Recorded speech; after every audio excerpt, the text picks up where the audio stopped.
You're with Julian on the Brown Note, and I'm trying not to do so many pieces on Ukraine, but this whole mess keeps getting worse and less accurately reported. The Western meddling in this has never been to sue for any kind of peace. It's never been for the benefit of the Ukrainian people. It has been trying to keep this ball rolling as long as possible, to inflict as much damage on Russia as possible, and to drum up the military-industrial complex's attempts to sell as much weaponry as possible to spooked out previous Soviet republics that are now members of NATO, and it's just getting more and more dangerous. Now we've got Sweden and Finland claiming they want to join NATO. Where are the voices of reason and sanity? Why are there none? Have Sweden and Finland come under any sort of threat in the last 50 years? Not in the modern era, they haven't. This isn't just... The reason that war's happening is Ukraine trying to join NATO, and this isn't going to help. And the Western world will be going, we've got your back. You haven't got anyone's back. You're just doing what will continue destroying Ukraine.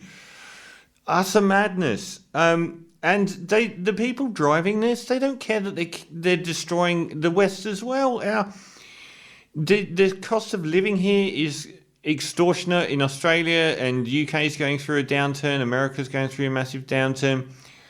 They don't care. They just don't care. They're just going to keep pummeling on, funneling weapons in, saying, keep going, you're doing a great job. It's hurting everyone. I said, sue for peace. Why isn't anyone saying that? Why isn't anyone telling Sweden and Finland not to do this? Doesn't mean that every voice in Sweden and Finland is wanting to do this, but the loudest magnified voice will always be the one that supports the military-industrial complex and always supports war.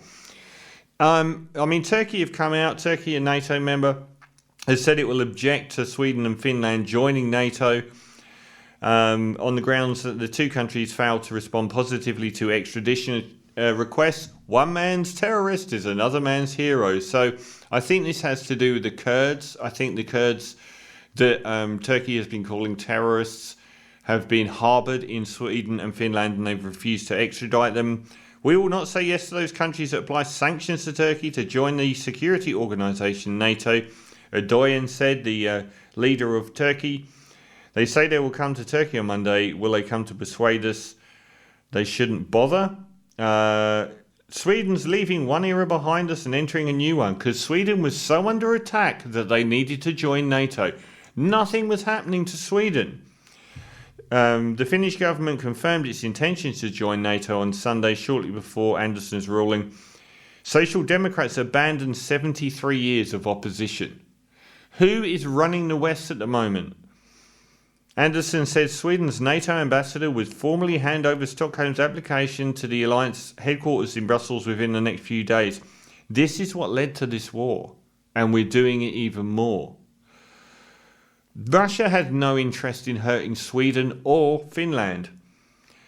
Ankara first raised objections to the Finnish and Swedish membership on Friday, citing their history of hosting members of the Kurdish militant group and Sweden's suspension of arms sales to Turkey in 2019.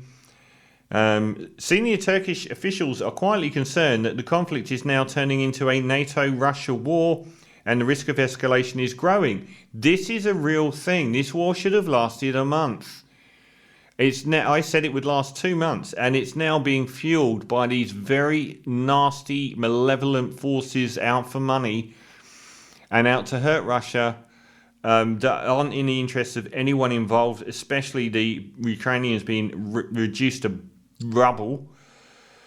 They're also disappointed with the West's reluctance to rally behind Turkish brokered ceasefire talks. Turkey are talking a ceasefire, and everyone is ignoring them. Where are these voices talking for a ceasefire? That's what you do in wars. They're not invading Ukraine to stay there. They're invading Ukraine to stop them joining the EU and NATO. And because the Russian enclaves were being extremely badly treated.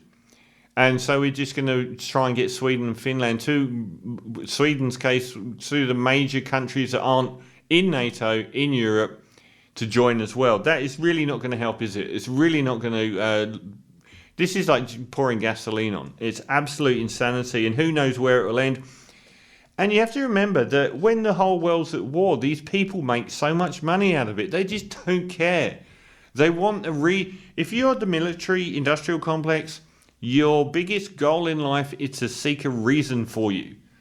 If there is peace, there's no reason for you. They want us at each other's throats. This isn't helping anyone.